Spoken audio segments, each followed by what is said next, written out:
गंदे कपड़ा उतरवाए हैं, स्नान ध्यान करके नए वस्त्र पहनाए हैं और भगवान कन्हैया ने रुक्मिणी को इशारा दे करके 56 प्रकार के व्यंजन परस के रख दिए हैं, भोजन करवाया है।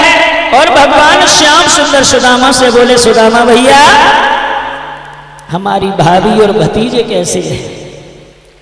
सुदामा बोले, भैया जो मेरो हाल है ना, वही हाल तेरी भाभी का भतीजों का है।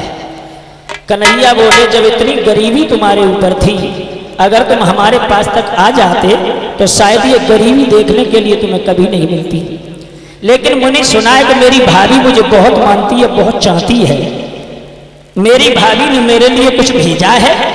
सुदामा सोचने लगे, जाके पैरों के तले अरबों की संपत्ति पड़ी है, क्या ये टूटे हुए तंदुल कन्हैया स्वीकार करेगा?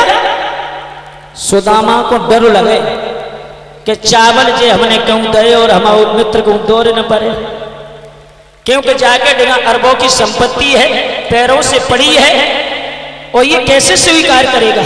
बगल में दवाएं छुपाए और ले। भगवान कृष्ण बोले, सुदामा भैया तुम्हारी सब गते हो गई, लेकिन चोरी की आदत अभी नहीं गई।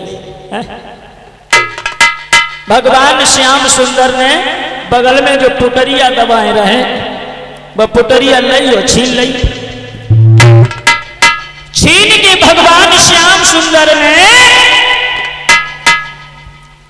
एक मुट्ठी चावल लिए हैं, पहला झोंक मारा है तो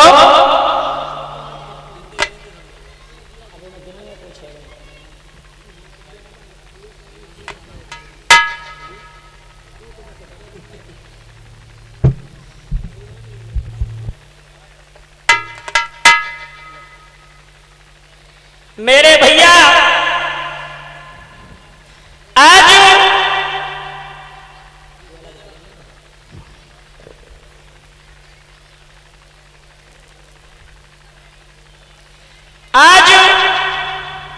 भगवान श्याम सुंदर ने एक झोंक मारा है तो एक को लोकाशु विप्रो अर्पणम, एक लोक अर्पण कर दिया है। द्वितीय झोंक मारा है तो द्वितीय लोकाशु विप्रो अर्पणम, दूसरा लोक अर्पण कर दिया है। तीसरा झोंक जैसे मारवे को बहे सो रुक्मिणी ने कलाई पकड़ ली, महाराज क्या कर रहे हो?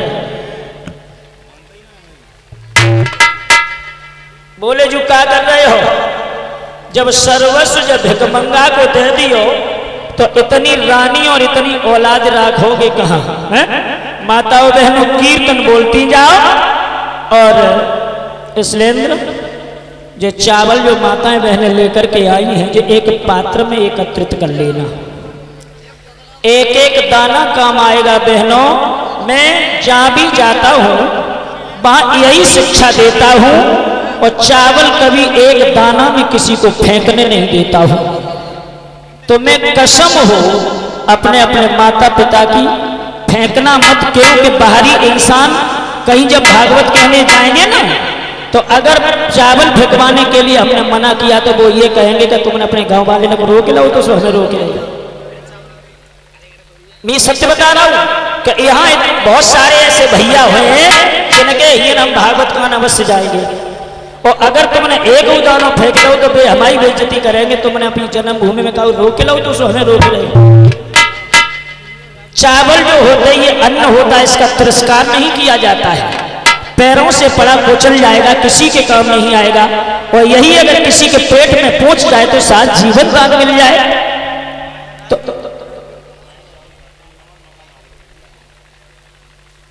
हाँ जी,